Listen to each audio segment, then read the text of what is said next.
here I'm going to read the first part of Padraig Pearse's The Murder Machine, and it's called The Broad Arrow. I begin. A French writer has paid the English a very well-deserved compliment. He says that they never commit a useless crime. When they hire a man to assassinate an Irish patriot, when they blow a sepoy from the mouth of a cannon, when they produce a famine in one of their dependencies, they have always an ulterior motive. They do not do it for fun. Humorous as these crimes are, it is not the humour of them, but their utility that appeals to the English. Unlike Gilbert's Mikado, they would see nothing humorous in boiling oil.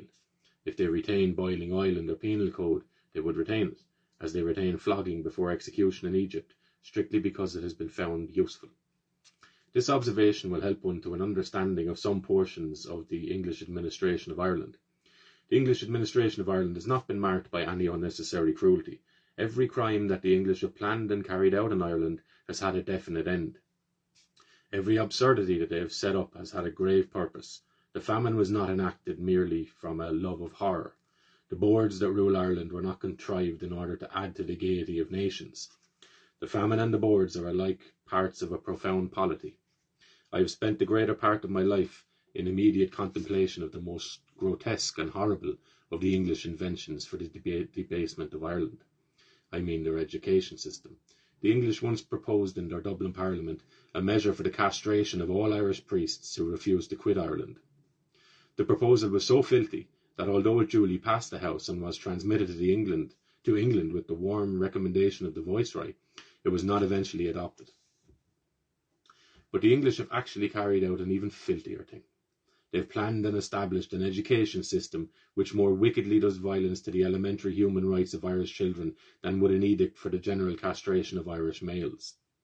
The system has aimed at the substitution for men and women of mere things.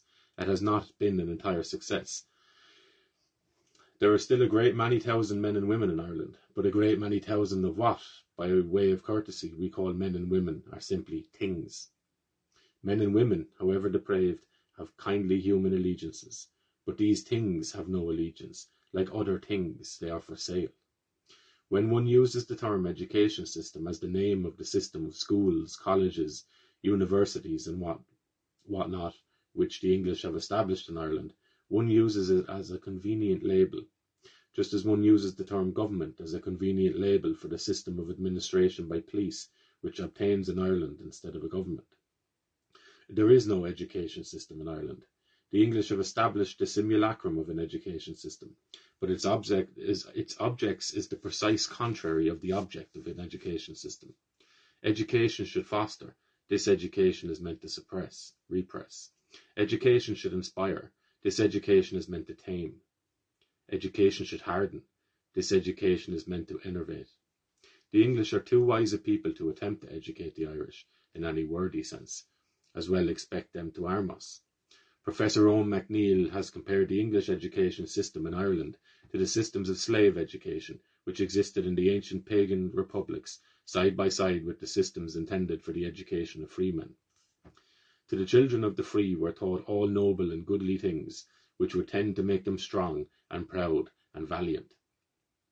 From the children of the slaves all such dangerous knowledge was hidden. They were taught not to be strong and proud and valiant, but to be sleek, to be obsequious, to be dexterous. The object was not to make them good men, but to make them good slaves. And so in Ireland.